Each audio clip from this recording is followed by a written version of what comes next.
We're not going to put you on the... Let us begin.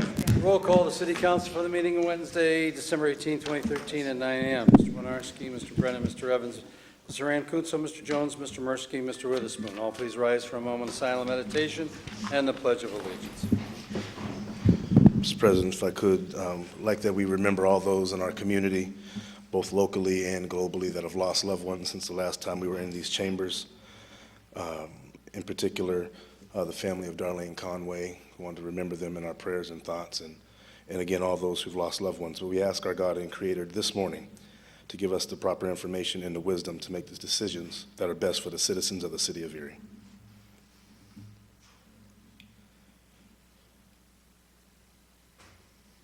Pledge of allegiance. I pledge allegiance to the flag of the United States of America and to the republic for which it stands, one nation, under God, indivisible, with liberty and justice for all. A motion to accept the minutes of the meeting from December 4th and the bills for payment on December 20th, December 27th, and January 3rd. Mr. Brennan, Mr. Evans, Mr. Rancuso, Mr. Jones, Mr. Mursky, Mr. Witherspoon, Mr. Winarski. Repository sale, Mr. President? Clem, I think before we start into the repository, Mr. Bob Mursky Jr. has a little presentation.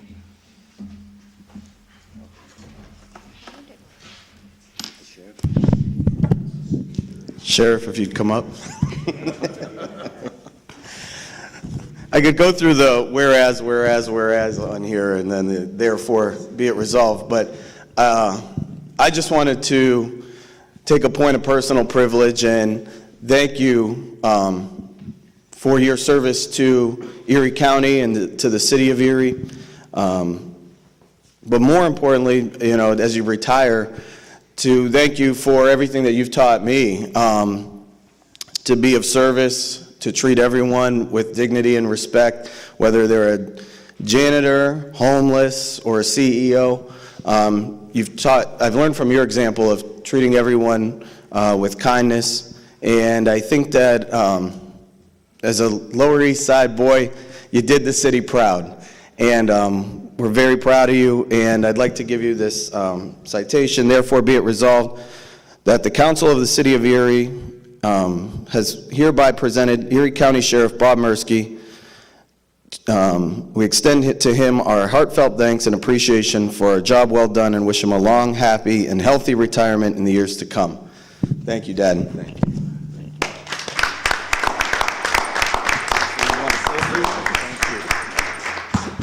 Now, thank all the council for this citation, and it's been an honor and a privilege to serve the citizens of the city of Erie and Erie County, and I believe that this council has done a great job, and I'm very proud of my son and all of his accomplishments. Thank you for this.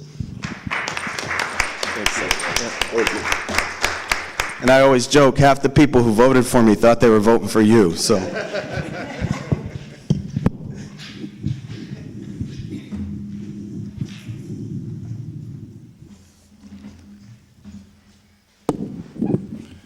Moving on, any requests for a repository sale this morning?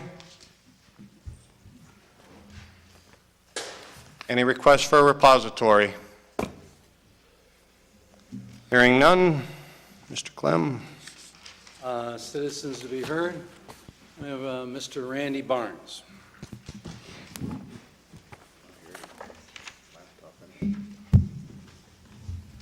Morning, Council President, guests, staff, Kaz. Morning. My name is Randy Barnes, 109 Walton Point. I want to talk a little bit more about the inland port. So many things are happening so fast. You probably saw that last week there was a $2.6 million of the taxpayers' money was given to a grant to expand the terminal down here so we could export pellets that are going to be made in the area. Now we do know, like 19 months ago, the announcement was made by Economic Development Corporation that a $40 million wood pellet exporting facility could soon be part of the large-scale logistics hub, and that was going to be built in Albion. Currently, there are 13 pellet manufacturing facilities in Pennsylvania. None of them export. The large pellet producers are down south. In fact, if you add up everything that's produced in Pennsylvania, there's a plant being built down south that's going to have more capacity than everything that's in Pennsylvania. Right now, there are 123 total pellet operations in the United States, and there's another 26 either under construction or proposed. Now, this was as of November 13th of last month. None of them are proposed or under construction in Erie, Pennsylvania. Again, there is one in Texas, and there's one in Louisiana, and there's several down south that dwarf what Pennsylvania does, and it's because the trees grow faster down south. And down south, they can export 12 months a year. We can't do that in Erie, but yet we're going to export pellets from Erie to Europe. Now, in Europe, they are using pellets to do power gen. We're doing power generation. You need a constant supply of these pellets. You need a constant supply of fuel. Now, in Pennsylvania, we know at the port here, we shut the port down for 3 or 4 months a year. So I have to wonder if it's really been thought out, this pellet plan by the GEIDC and our team. Remember, I said I want our team to win. I want to eat crow. I want to see our team survive here and beat all the other teams. I want to see the John Elliott's and the David Brennans. I want to see our team compete against all those other John Elliott's and David Brennans around the country. In fact, we only have to go as far as 25 miles south, and there's another team competing against us in Crawford County. There's a Crawford County development team. But we've been led to believe that if we build it, they will come. We build a pellet terminal, they will come. We build an intermodal terminal, they will come, because at first we were told it was local industry is going to support this, but local industry, we found out, isn't going to support this. Then we said if we build this intermodal in Harbor Creek, which I don't know if you saw the letters to the editor, there's a letter to the editor about every week in there. Harbor Creek Township doesn't really see a benefit to Harbor Creek Township for this, but yet it's being shoved down their throats. The elected officials aren't in favor of it. The neighbors a block away that are going to be under the 80-foot tall lights aren't in favor of it. Where it ought to be is it ought to be from Pittsburgh Avenue out to Manchester Road. Because we know the money for the McBride Viaduct, that's going to be used to bridge Millfair Road. They're going to put a viaduct over Millfair. So you got from Pittsburgh Avenue all the way to Manchester with no at-grade crossings. Perfect opportunity for an intermodal facility. Close to the airport, close to that air freight we may get. So there are other options, but there's just so many things going on. It's hard to keep track of them with this build it with it and they will come philosophy that we seem to have in Erie. Kind of like at 12th and Peach. Build it and they will come. Build condos and they will come. We kicked the VNA out. We destroyed their building. They went to Mill Creek. Now they were there. They were paying property taxes. Build it, they will come, kind of thing. You know, when I first meeting I went to about the Harbor Creek rail yard, well, I was told there was 4 industries, 2 in New York State and 2 in Erie, that were interested in this. Well, the one in Erie already has freight into its facility. The other one in Erie ships about 3 containers a month. One in Jamestown said they'd never heard of it. Another one in Jamestown said, well, everything gets done out of Columbus, Indiana. We don't do anything locally like that. So the next meeting I went to, the story changed, became we're going to become a logistics hub. Build it and they will come, will become a logistics hub, like Buffalo, Cleveland. They both intermodal facilities. They're both underutilized. The feds and the railroad put billions of dollars into the intermodal system, and you can't see this from here, but what they did, they invested in Port of Baltimore, up to Pittsburgh, up to Cleveland, up to Toledo.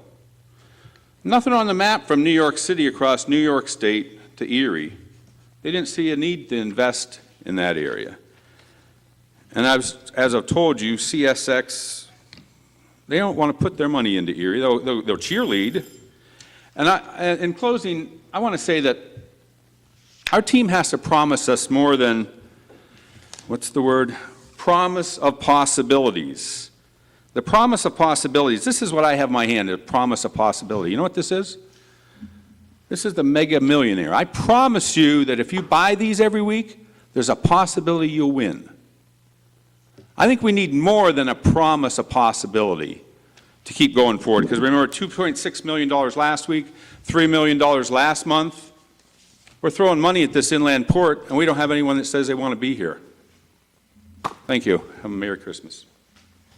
Thank you, Mr. Barnes. Any other citizens to be heard this morning? Please step forward.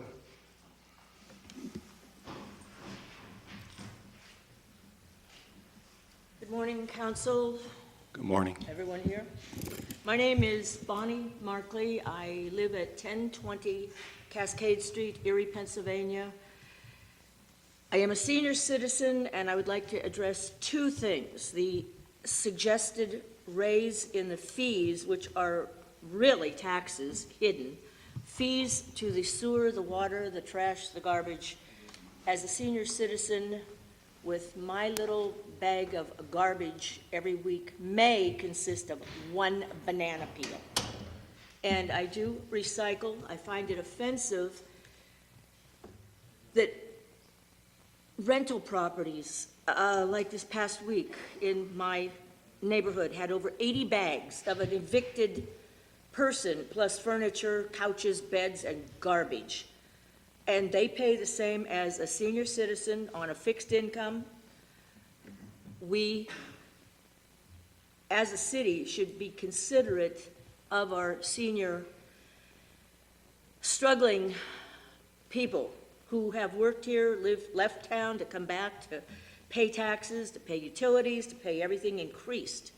I think also, as another comment, in addition to perhaps finding a solution for senior citizens, one person in the house doesn't produce 80 bags of garbage or trash.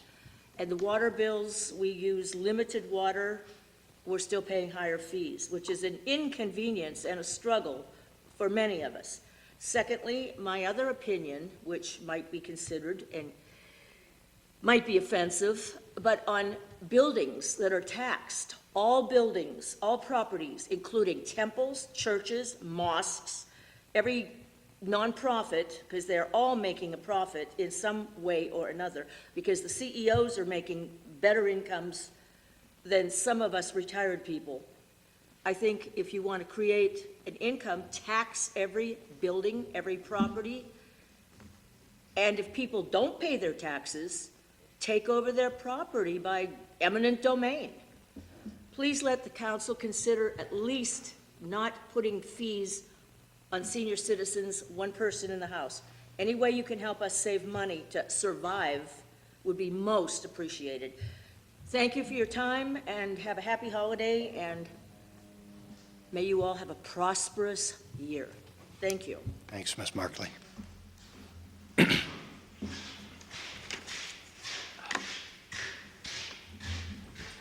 morning, Council. My name is John Whaley, 447 Gordon Lane.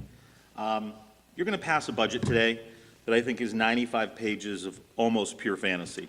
But before I get to that, I want to talk about the world-class snow we've gotten. We've gotten 41 inches in the last approximately month. At 8:30 this morning, I drove through the city garage, and there were 11 parked snowplows. Nobody in them, no one plowing, no one going anywhere. And I called the other day to ask why had it taken 48 hours to plow my street. And the young lady on the phone said, well, they're all busy, they're all en routes, et cetera. So we have slush everywhere, there's impassable roads still, and we have 11 plows that are parked. I don't understand it. I think we have enough people, I think we have enough vehicles. I think we need to manage that process and try to get the 41 inches cleared off the roads. So on the budget, altogether, general fund, enterprise funds, et cetera, well over $100 million. And you guys spent 4 hours, 5 hours maybe, looking at it. And that's like going through $20 million an hour and understanding all the line items, what they are and where they're at. And there are hundreds of things to consider. And I watched it on TV, and I watched a lot of good questions. I didn't see a lot of great answers. But the one question I have is, why is our budget process so short?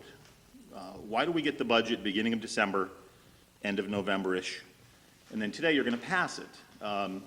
School district and the county's budgets presented far earlier, passed far earlier.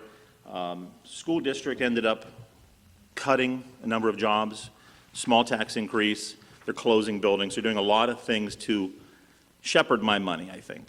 The county, he cut 10 jobs. outgoing county executive. He could have asked for $1 million spread out over the county. Might have been $8 a household, and he'd have got it. But he cut some jobs. He said, you know, we're going to save some money. We're not going to do certain things. So we're lacking in revenues. So we have something called the pilot program. It's a great program. We have one individual on payroll whose job is almost completely, supposedly, to do that. And you're budgeted $818,000 this year. It's $100,000 in less year than last year, $120,000 less than in 2011. What are we doing wrong? How aren't we working with those nonprofits to bring in more money? So we lost $100,000 right there. Parking fines. You're proposing bringing $100,000 less next year than this year, than last year, than 2010. Are there fewer meters? Are there fewer people? Are there fewer scofflaws? I don't understand. It's just, we're going to budget less. Maybe we could do some things to collect more. So the two things that are, you're not raising property taxes, which is super fantastic. And there are two enterprise funds, sewer and refuse, that the fees are going up. And according to the definition of an enterprise fund, and you can look on the Pennsylvania State website, and an enterprise fund collects revenues, and any excess revenue over costs are used as retained earnings, and they stay in that fund. They are not dispersed out to the general fund. They're not transferred out, et cetera. So in the last 7 years, we've transferred $7 million out of the refuse into the general fund. If that money would have stayed in a fund and been collecting interest, we'd have a balance this year. So when you say, oh, it's going to cost more to run refuse next year, you'd have $7 million to pull from. You don't have a balance, you don't have anything. So you're going to raise the fees, and you're going to scoop out $1 million, dump it in the general fund. That's illegal. You can't do that in the state of Pennsylvania in an enterprise fund, but you're going to do it. And you're also going to take $1 million out of the sewer fund, transfer to the general fund to pay bills. And I asked someone in the city administration about that, and they said, well, it's for the risk, the city's risk of running those funds. No, it's not. You can't do that. You're not allowed to do that. You're not supposed to do that. If you need to increase fees for sewer, then you do it, and you do an accounting at the end of the year, and that proprietary enterprise fund either has a balance or it has a loss. And if it has a loss, then you raise funds the next year for that carryover loss. We're still using 2011 general obligation bond funds. We're going to use that for paving and to buy vehicles in 2014.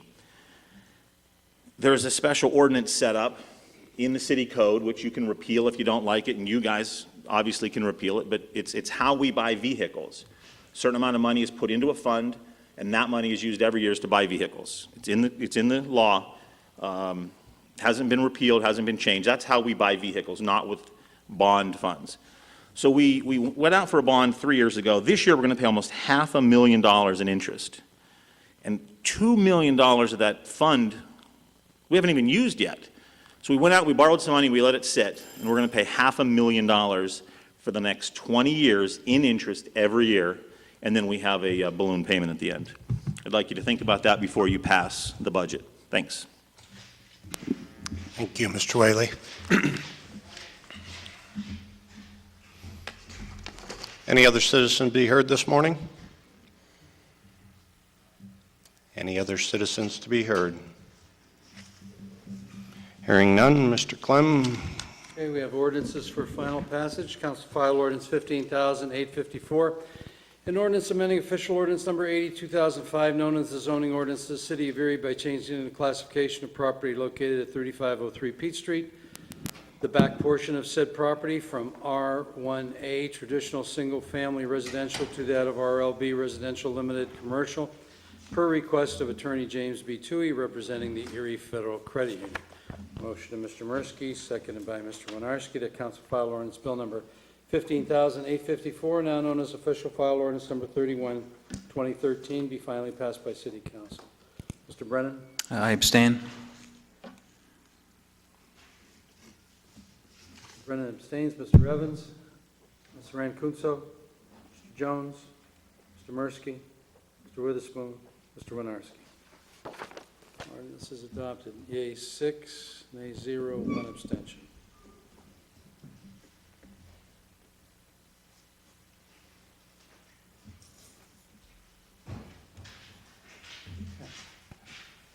Next, we have Council File Ordinance 15,849.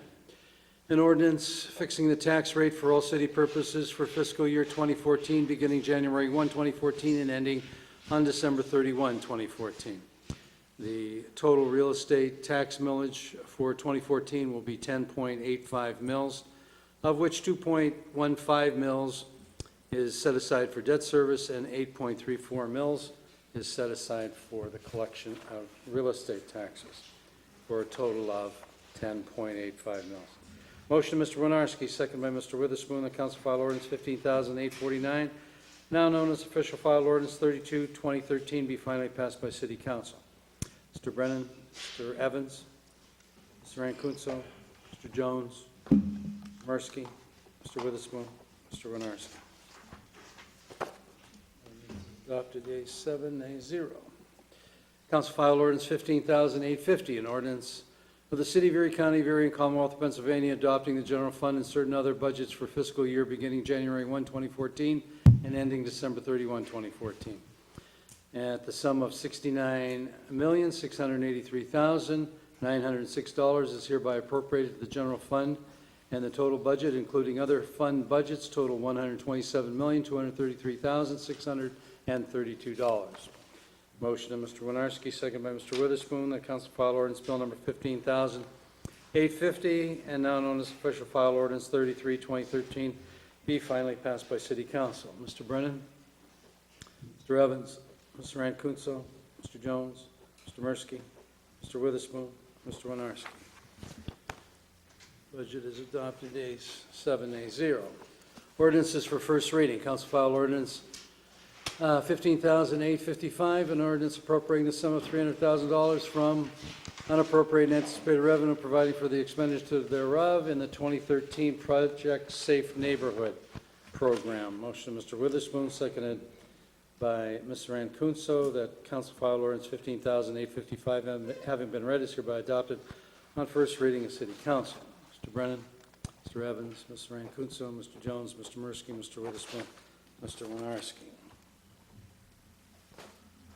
Council File Ordinance 15,856, an ordinance requiring all persons, partnerships, businesses, and corporations to obtain a permit for any construction or development, providing for the issuance of such permits, setting forth certain minimum requirements for new construction and development within areas of the City of Erie which are subject to flooding, and establishing penalties for any persons who fail or refuse to comply with the requirements or provisions of this ordinance. Motion of Mr. Mursky, second by Mr. Rancunzo. Council File Ordinance 15,856 having been read, is hereby adopted on first reading of City Council. Mr. Brennan, Mr. Evans, Mr. Rancunzo, Mr. Jones, Mr. Mursky, Mr. Witherspoon, Mr. Winarski. Mr. President, I'd like to move the balance of the agenda. Second. Any separations? Mr. President, I'd like to separate items 2 and 3 under new business. I'd like to separate one, please. Under new business.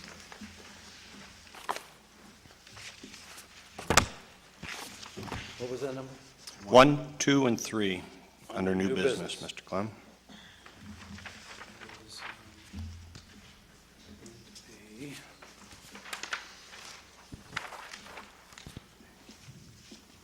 It's 4, 5, and 6. Okay. Any other separations, council? Mr. Clem? Okay. Voting on the balance, Mr. Brennan, Mr. Evans, Mr. Rancunzo, Mr. Jones, Mr. Mursky, Mr. Witherspoon, Mr. Winarski. Okay. Next, we have, under new business, number 1, resolution by Mr. Mursky, second by Mr. Brennan, in support of establishment of a city revitalization and improvement zone, CRIZ, in the city of Erie. Whereas the City Revitalization and Improvement Zone program was created by Act 52 of 2013 and provided opportunity for new growth, revive downtowns, and create jobs for the residents in the regions where vacant, desolate, underutilized, or abandoned space is available to be developed. And whereas the City of Erie Department of Economic Community Development proposed 101-acre site extending from Erie Waterworks to Don John's Shipyard, which incorporates three major project plans: the GAF Bayfront Place, 12.5 acres, environmental remediation and dock wall repair to be complete in the first quarter of 2014. Scott Property Harbor Place, 12 acres for a self-contained community of hotels, shops, 3 restaurants, housing and entertainment, representing $150 million investment, including $40 million for public improvements. And 3 McAllister Place, Port Authority, 1.745 acres. Whereas the proposed development is augmented by the area's ready access to Presque Isle Bay and the 3 major draws already there, the U.S. Brig Niagara, Maritime Museum, and Belasco Library, and whereas the city revitalization and improvement zone designation this year would jumpstart additional bayfront development, leading to the creation, retention of 900 jobs in the city of Erie, thereby increasing personal incomes, growing state and local tax revenues, energizing our local economy, and improving the lives of city and county residents and visitors. And be it further resolved by the City of Erie City Council, the Pennsylvania Department of Revenue, the Pennsylvania Department of Community and Economic Development, the Governor's Office of Budget, to select the City of Erie Bayfront property for one of the Commonwealth's 2 revitalization and improvement zone districts. Be it further resolved that copies of this resolution be sent to the Honorable Tom Corbett, Governor of Pennsylvania, and Representatives Ryan Bizzarro, Florendo Fabrizio, Patrick Harkins, Greg Lucas, and Kurt Sony, and Senators Sean Wiley and Scott Hutchinson. Discussion. Mr. President. Yes, Mr. Mursky? The reason that I brought this to council was I feel I've been working on the CRIZ legislation since its inception, talking with Representative Harkins and members of his team, Representative Bizzarro and members of his team. And I saw firsthand what they did in Allentown with the NIS. They were the prototype for this legislation. And I want to thank the administration for filling out the application and applying for this, because I really feel that this is a legislation that is designed for cities. It's designed to help us out. And what's great about what we're doing is we're in the game, we're ready to move, we have shovel-ready projects. I think that any support that council can give and the community can give to let Harrisburg know that we're ready to move on our projects, and we could use this shot in the arm is of the utmost importance. And if we don't get it, we'll reapply in 2 years, but we need to put that full court press on right now, and that's the purpose of this resolution. Anyone else? I just want to, once again, I know the administration has been working hard on this the last year, or at least the last 6 to 8 months. Brenda Sandberg, and I know she does a pretty good job putting a plan or proposal together, and I'm confident with her expertise that we are definitely a front runner, and I hope we can move forward with this. Thank you. Roll call. Mr. Brennan, Mr. Evans, Mr. Rancuso, Mr. Jones, Mr. Mursky, Mr. Witherspoon, Mr. Winarski. Next, we have a resolution by Mr. Evans, seconded by Mr. Witherspoon, that the city solicitor is hereby authorized and directed to prepare an ordinance amending the codified ordinances of the City of Erie, being Part 9, Streets, Utilities, and Public Services Code, Title 7, Other Public Services, Article 951, Residential Refuge, Section 95109, Garbage and refuse collection fees, by increasing the yearly fee for collections of garbage and refuse from $192 per year to $220 per year, along with the stipulation that refuse fees will expire on December 31, 2014, without a design plan by the city administration for the collection of delinquent garbage fees. Said increase is to be effective for 2014 year only, unless extended by city council. Discussion. Mr. President? Yes, sir.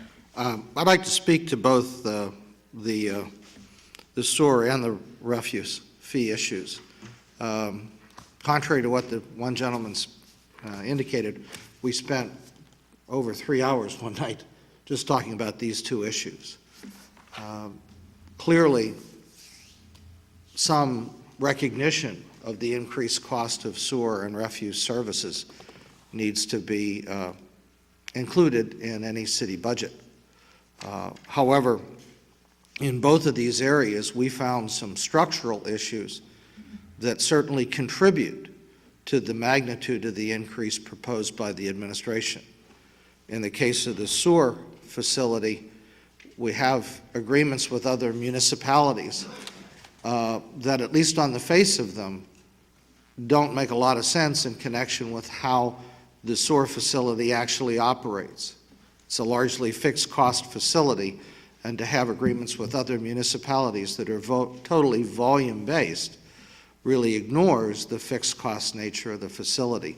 So it's important, I think, that the city administration work diligently over the next year to examine alternative relationships with the other municipal users of the plant.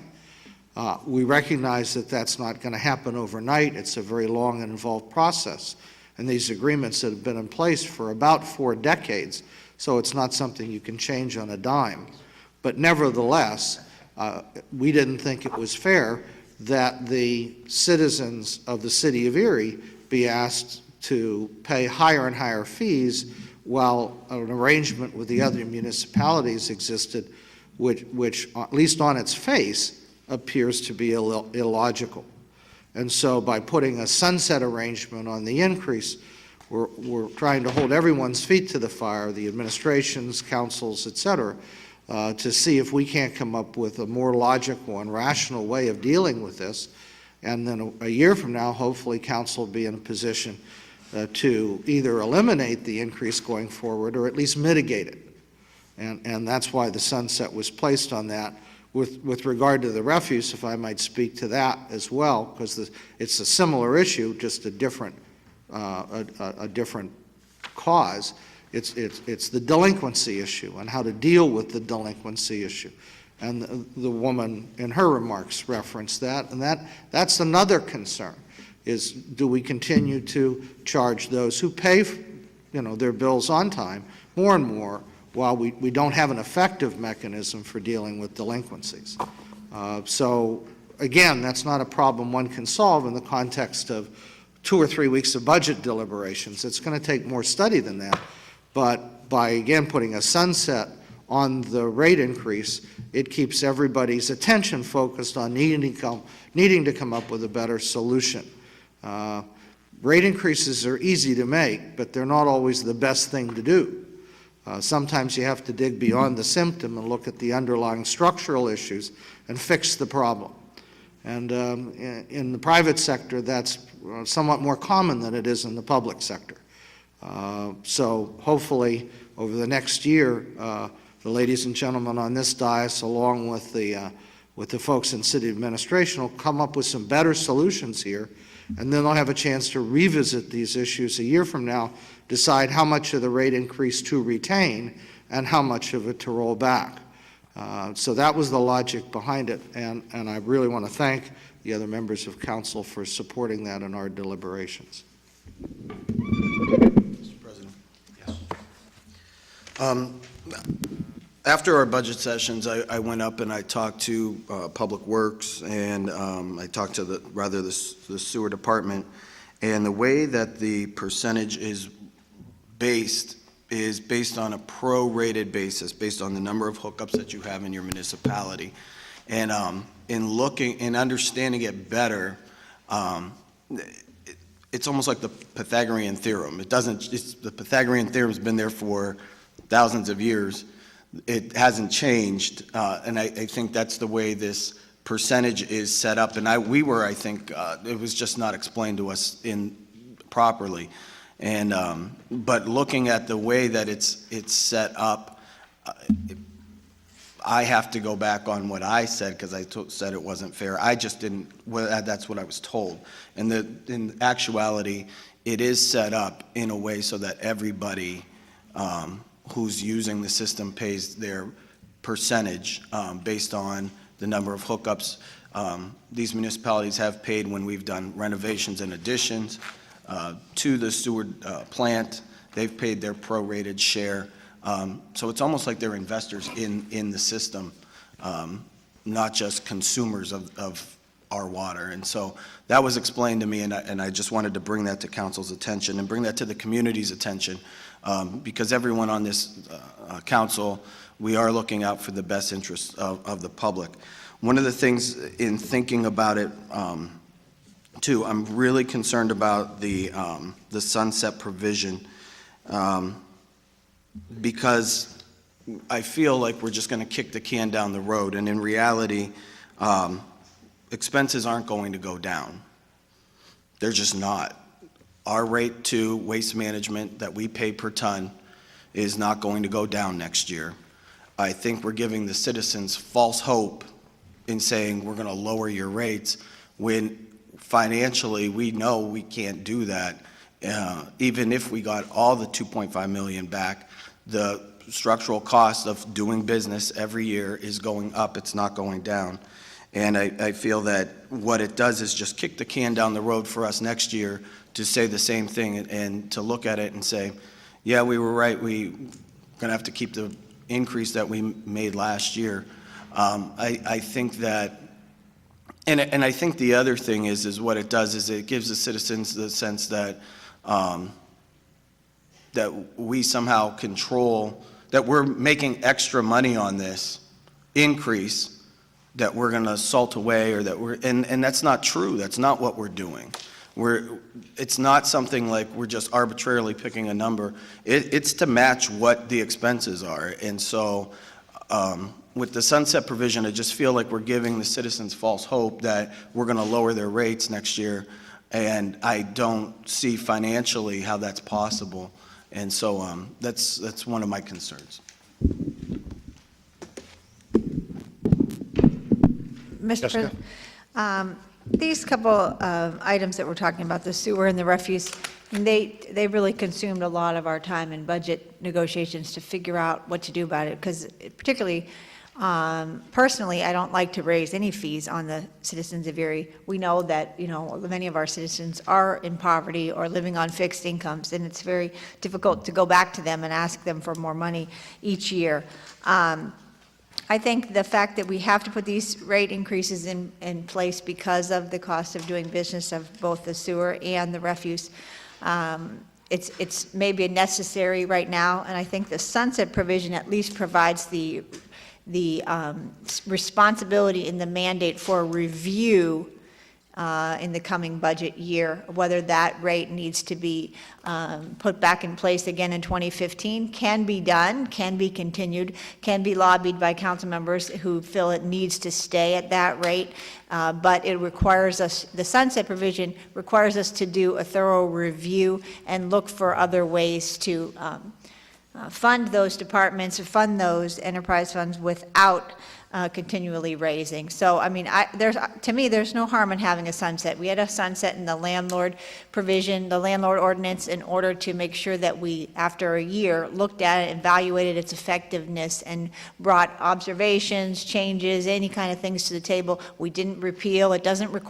mean we're going to repeal or get rid of or roll back anything. What it does is require us to keep our feet to the fire and look for alternatives and look for solutions to the revenue issues, particularly with refuse. We can't keep glossing over the fact that we have large delinquencies that increase by $400,000 every quarter. I mean, it's ridiculous. We have to address the issues of delinquency, and we need to get that under control. So this just holds our feet to the fire and looking for solutions. So I understand the fears, but I think clearly we have a responsible council and who will meet on these issues also again next year, and hopefully that'll give us time throughout the year to put some solutions in place and then make those decisions next year, budget time. Thank you. Mr. President, Yes, Mr. I Whit- think the sunset is an outstanding idea, and it's an outstanding law. We're saying to the administration that we need to go after the money that's owed us, the money that's due us. Those of us who pay, we pay for what we put out there. But there's a lot of garbage out in our streets, and sure, we have to pick it up because it would downgrade our city. but I don't believe at any point in time that we are spinning our wheels or kicking a can down the street with false hope. What I'm hoping is that the administration move fast and furious in collecting this money at whatever cost necessary. Whatever cost is necessary. Folks need to pay it. We got hundreds of thousands, millions of dollars out there. We have to get it. So we aren't going to kick the can. We're just going to pour some concrete in the can. It ain't going to go too far if we get heavy on them. I think it's a very good move. I believe council will work with administration, and I'm hopeful that administration will put this on top of the table and move forth on it. And that's all for now, Mr. President. Thank you. Thank you. Any other council members? I just want to comment on the garbage fee end of it. Even though the delinquents are out there, that's only part of our issue or deficit with the garbage. Cost of doing living, well, wages and insurance for the employees do go up. The equipment needs to be updated. It's in this budget for 3 new garbage trucks at a rate of $160,000 apiece. We need this equipment to keep doing, for them to keep doing the job that is being done. Tipping fees at Waste Management went up from $39 to over $48 a ton. I don't know if anybody quit putting out garbage at $48 a ton compared to $39 a ton, but everything is going up. That's part of the cost of doing business. The delinquents are a part of the problem, which I guarantee you, as a council, and I believe as an administration, are going to do everything possible, legally possible, that can be done with collecting these fees. I know they have some smaller type things in place now with putting a lien on property, which some people would say, wow, that's pretty big. Well, to some of the landlords, it's not that big of a deal, obviously. But just to rest assured the citizens out there, even though we're taxpayers too, all 7 of us up here, we do not like to see our garbage fees go up either, or our sewer rates. But unfortunately, it's been 4 years since they have. We've held off as long as we possibly could, and this year it caught up to us a little bit. But without dwelling on it, we will do everything in our power this coming year to see what we can do, mainly about the delinquents. Thank you. Okay, roll call. Mr. Brennan? Mr. Evans? Mr. Rankunso? Mr. Jones? Mr. Mursky? Mr. Witherspoon? Mr. Winarski? Okay. Next, we have a resolution by Mr. Mursky, second by Mr. Evans. Resolved that the city solicitor is hereby authorized and directed to prepare an ordinance amending the codified ordinances of the city of Erie, being Part 9, Streets, Utilities, and Public Service Code, Title 5, Sewers and Water, Article 933, Sewer Rentals, Section 93302, Sewer Rates, rate changes by increasing the sewer rate service charge from $12 per bill to $17.45 per bill, and meter quantity charged per 100 cubic feet per quarter for the first 70 cubic feet from $2.20 to $2.65, and the next 4,930 cubic feet from $2.10 to $2.52, and all over 5,000 cubic feet from $2 to $2.38 per cubic foot, and repealing the large volume user charges 100 cubic feet per month rates. Said increases to be in effect for the 2014 year only unless extended by City Council. Discussion or roll call? Roll call, Mr. Brennan, Mr. Evans, Mr. Rankunso, Mr. Jones, Mr. Mursky, Mr. Witherspoon, Mr. Winarski. Okay, that takes you to committee reports, Mr. President. Ms. Kunso?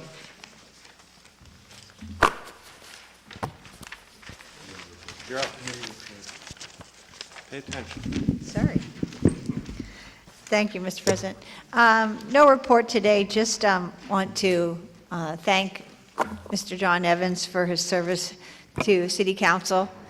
When we have our decision-making to put new council members on, that's always a stressful process, and we've done it a few times, and I had the opportunity of getting to know Mr. Evans and speaking with him about the idea of being on council. I think he was surprised at first when I called him, but we really appreciate your time and efforts and your contribution, your knowledge, your hard work, everything you've brought to council since you've been on has been extremely valuable, and you've helped us to really put some things in motion to look very closely at the operations and the finances, particularly of the city of Erie. So we appreciate your contributions, and you will be missed, and I want to thank you for your service. And that's all I wanted to really say, and just wish everybody a Merry Christmas and a happy and healthy New Year. We do have coming up in January the swearing in of the new council members and the controller and the mayor, and also then right into, I'm noticing on January the 8th, we have 3 public hearings, so everybody get their rest over the holiday because we'll be working hard in January. Thank you. Thank you. Mr. Mursky. I just wanted to use my time to call upon the Apartment Association of Northwest Pennsylvania to press upon their members and police their ranks regarding paying the unpaid garbage bills. The Apartment Association, they have a code of ethics. And on their code of ethics, right on their website, it says that they will conduct business in honesty and sincerity, and they will maintain high standards of integrity, and I'm calling on them to adhere to their code of ethics and impress upon their members that they should live up to that code of ethics. And they also put in there that they will not run their business to the detriment of the neighborhood, and I would contend that not paying your bills is to the detriment of all the citizens of these neighborhoods. And so I'm calling upon the Apartment Association to police your ranks, live by your bylaws, and be responsible citizens, and enforce your own bylaws with your members. I think that that's very important. Sometimes we're doing what we can by law, and we're going to look for new ways to do things by law. But they have their own organization, and they have no problem coming to us when they don't like a law that we pass. But I would encourage them to pay their obligations to the city, and I'm pressing upon them to do that. I will be writing them a letter this week to formally do that, but I wanted to publicly do that here and ask them to adhere to their code of ethics. Thank you. Thank you, Mr. Mursky. Mr. Jones. Thank you, Mr. President. Likewise, I'd like to say Merry Christmas, Happy Holidays, Hanukkah, Kwanzaa, whatever you celebrate, or just joy to the world, quite literally. You may not celebrate any particular holiday, because a lot of people don't, but I think joy and peace and love are universal, and so we celebrate that with all of us in this community and abroad. I wanted to make a quick comment in relation to a citizen that came and made some comments concerning our budget process, and we spent a minuscule amount of time, in other words, looking at this over $100 million process or budget. I think this is a different time in the city, and things are not perfect. This budget is not perfect. No one on this council or on the fifth floor in the mayor's office is perfect, but I think that we have been working well together to try to present the best possible options and opportunities for the citizens of the city. Do we have more work to do? Absolutely. That's why we come to work every day. That's why we sit. That's why we meet. That's why we talk. That's why we dialogue, because there are always new ideas and new opportunities. And sometimes necessity is the mother of invention. Sometimes you get so tight that you have to become more creative. You don't have a choice. You have to create to survive. And so I think we're in some of those, we're in that space and that thinking as a council and as an administration and working together. And we spend much more time than what was televised during our 3 or 4 budget sessions. We spend all year asking questions leading up to receiving a budget at the end of November, or in November every year. There is a long process, and it's much different than when that individual was involved in this building.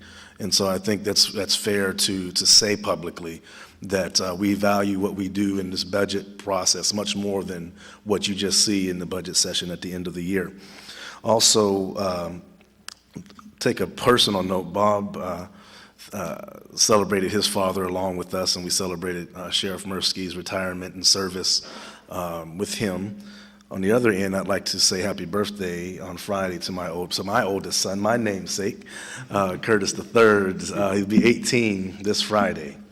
And I guess I can't be 25 if he's 18. That will be a strange thing. But happy birthday to you, son. I'm very proud of you. Planning on going to college next year, and he's been an amazing young man, and I look forward to great things from him and so many of our youth in the Erie community. Thank you, Mr. President. Thank you, Mr. Jones. Mr. Witherspoon, you ready? Yeah, always ready. Always ready, Mr. President. First of all, Mr. President, I'd like to wish all the citizens a Merry Christmas and a prosperous New Year. Secondly, I would like to thank my friend John Evans for serving, accepting, and serving. He has brought diversity to council. He has brought expertise in the financial area. He has brought to our attention some areas that we just didn't think of, because he is an expert in what he do. And I want to thank him very much, and that 20-year friendship will continue. Just to let the administration know that I did get a phone call. I did apprise council of it.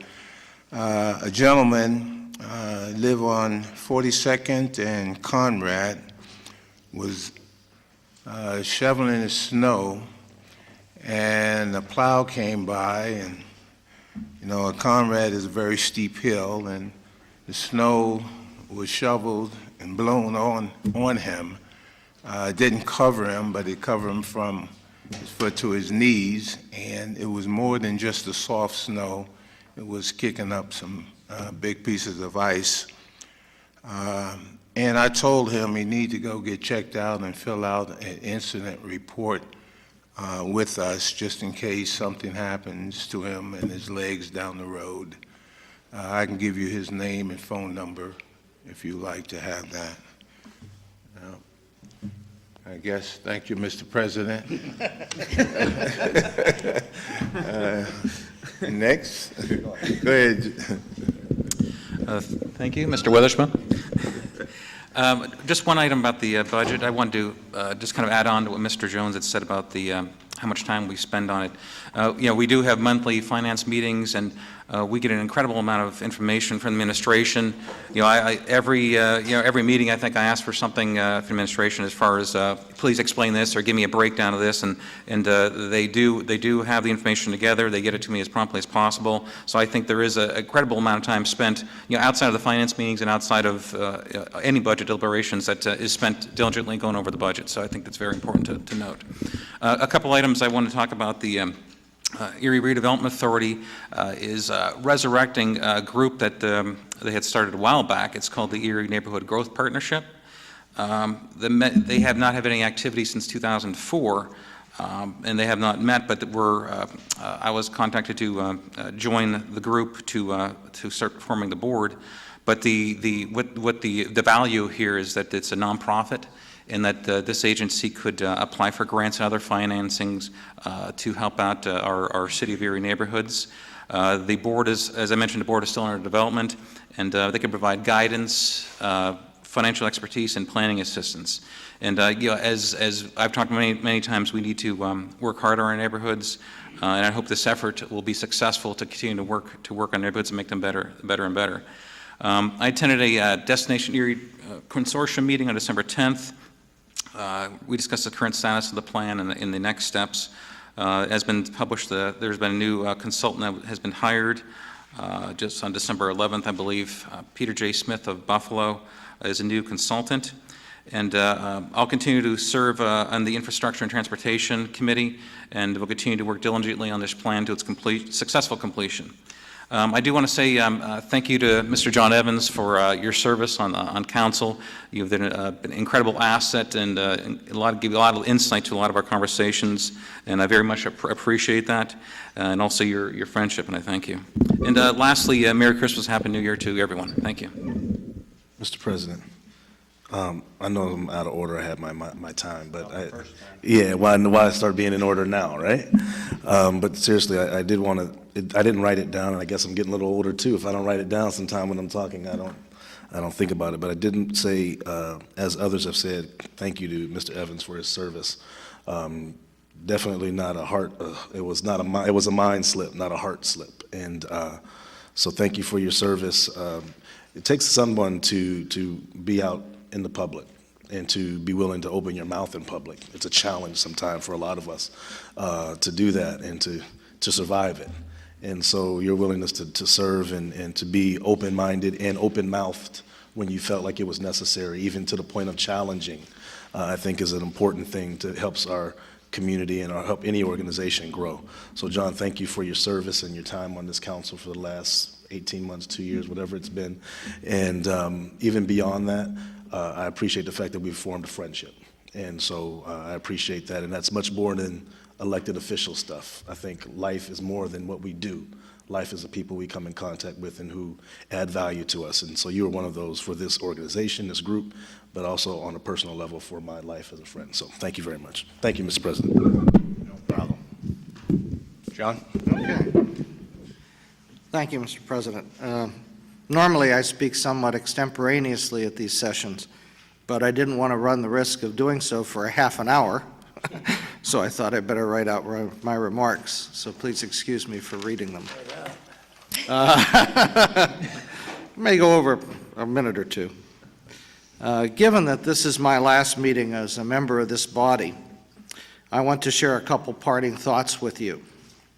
Before doing so, however, I want to thank my fellow council members for their cooperation, support, and friendship over the past 19 months. We have worked together well as a team despite their having to tolerate a Republican in their midst.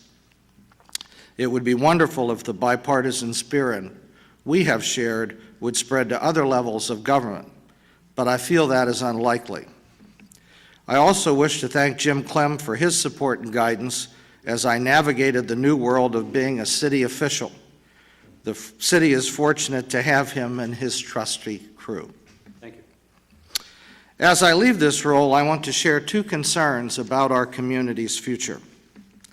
While these concerns are not unique to Erie, they are nevertheless very serious and could jeopardize our future. First, we are experiencing many of the same unhealthy trends as other cities: a declining tax base, increasing costs for city services, increasing crime rates, higher levels of poverty, and a spread of blight in residential, commercial, and industrial properties. These factors contributed to Detroit's demise, and although not at that level yet, they are present here as well. For example, the compensation and benefit levels of city employees, together with other costs of operating the city, while in line with other governmental bodies, are still unsustainable given the city's resource limitations, and therefore must be examined in light of future implications. Failure to address these issues now will lead to the need for radical actions in the future to the detriment of our community and our loyal employees. I can think of no greater impropriety than to have made promises on which our employees have relied, only to renege on those promises at their time of need. We must not let that happen. Second, I am concerned that the current political process is so focused on party affiliation and other factors not correlated to the potential for addressing these financial and structural issues that we are attempting to win the game while some of our best talent is warming the bench. Our community is blessed with a number of business owners,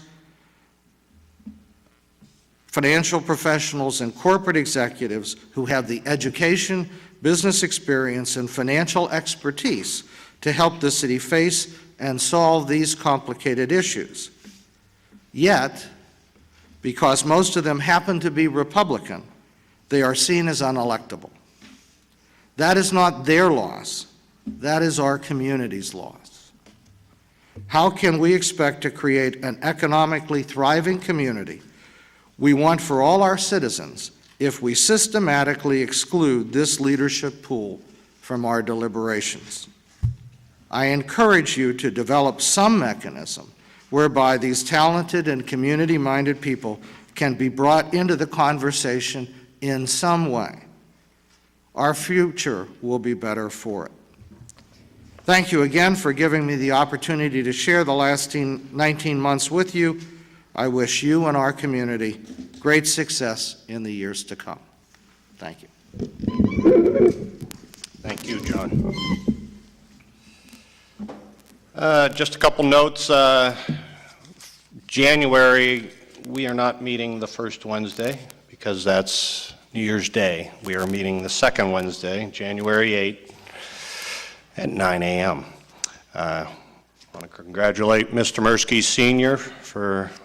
to enjoy his retirement there. It was nice that Junior brought him in and recognized him here. Like Mr. Clem said, not too often do we have both city and county security here, and I don't know if we really needed that today. I don't know why, but congratulations to Mr. Mirsky. Just want to wish everybody a Merry Christmas. It's a great time of year. Be safe, enjoy, and Mr. Evans, we have a plaque here we'd like to present to you for your service here on council. On behalf of all the city council members, a little plaque for you, sir. Well, thank you very much.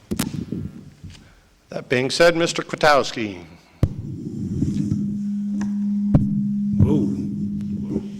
There we go. Thank you, Mr. President.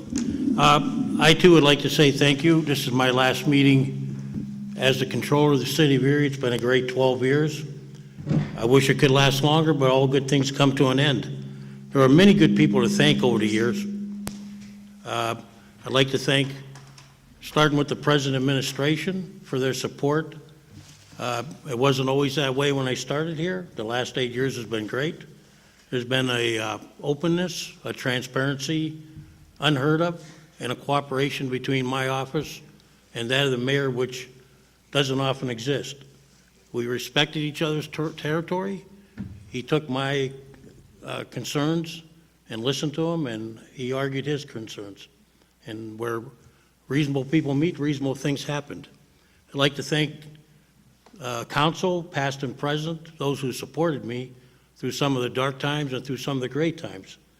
It was many challenging times during the last 12 years. And I'd like to thank all those who stood the ground and have done the job to advance this great city forward. I'd like to thank the citizens who made my 12 years possible. Without them trudging to the polls and without their support, elected officials are, sometimes I think we act a little bit above in the clouds when it's really the people that put us here.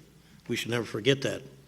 To my staff, I've had many, but presently I have Lucy, my deputy who's been with me a long time. No office can be complete without a great subordinate, and anybody who's in charge that doesn't realize that will soon be a failure. And she did a great job, as did Teresa Pomorsky and also my new employee, Debbie Cole. 3 fine women who keep that office going even when I'm not around. That's a tribute to them. I'd like to thank the employees of the city who I've worked with over the years. We have some of the finest employees in the city, and I've had the pleasure of talking to a lot of them, and they all put in a lot of great time and effort. And I'd like to welcome the new controller, Teresa Stankiewicz, who actually has been coming around and trying to learn the job. She'll be an asset to it. And Teresa, I'll be around if you need me. Don't be afraid to ask. I know you'll do a good job. And finally, I hope I didn't forget anybody. I'd like to say Merry Christmas to all the citizens of Erie, but also a special Merry Christmas to those that can't be here today, the men and women who serve this great country overseas and in country, who, for those of us who have worn the uniform, this is a very, very special time of the year, but also one where when you're away from home, it changes your mindset and your attitude. So take time, if you know somebody in the service, as John has, give them a call, write them a letter. The VA can help you, many of the service clubs can too. There's nothing like a letter to somebody far, far away. So thank you. Thank you, Cass. Ms. Beck? Just a few things. On behalf of the administration, our congratulations and thanks to Sheriff Mirsky for his commitment to the citizens of the city of Erie and, of course, Erie County. Hopefully, he won't forget all of us in his happy retirement. Merry Christmas to everyone sitting on council and the citizens as well. Thank you for the time that I've spent with you for the past 6 or 8 months. It's been a pleasure working with all of you. I look forward to the coming year and the new members of council that we'll be working with. Kaz, thank you for your time as city controller. One mention from the Community Service Fund, employees of the city of Erie have given to 2 very needy groups of children this year. Just want to thank all of the employees who belong to the Community Service Fund for stepping up and helping some children in our community who really, really need the help at this time of year, and their families. Hope I haven't forgotten anybody. Mr. Evans, thank you for your time as well. On behalf of the administration, we appreciate everything that you've given to the residents. Merry Christmas and Happy New Year. Yes, Mr. Witherspoon. Mr. President, I suffer from the same I know. sickness Jones. of Councilman Jones. Yeah, but I think I had it maybe about 20 years longer than he has. I just want to say thank you to the Erie Police Department for the outstanding job they have done and continue to do in the areas of fighting crime. Unfortunately, gunplay is not only in Erie, it just seems like it's in every city, large or small. And anytime our officers are out there, their lives in danger. And they have been doing an outstanding job, and I want to congratulate them for doing that. And my thing is, don't let up, but be safe. Thank you. Thank you. Anybody else have any Jones-itis? Mr. Clem? City Council now adjourned. 10 a.m. Mr. Winarski, Brennan, Mr. Evans. We have a new disease. We have to rewrite.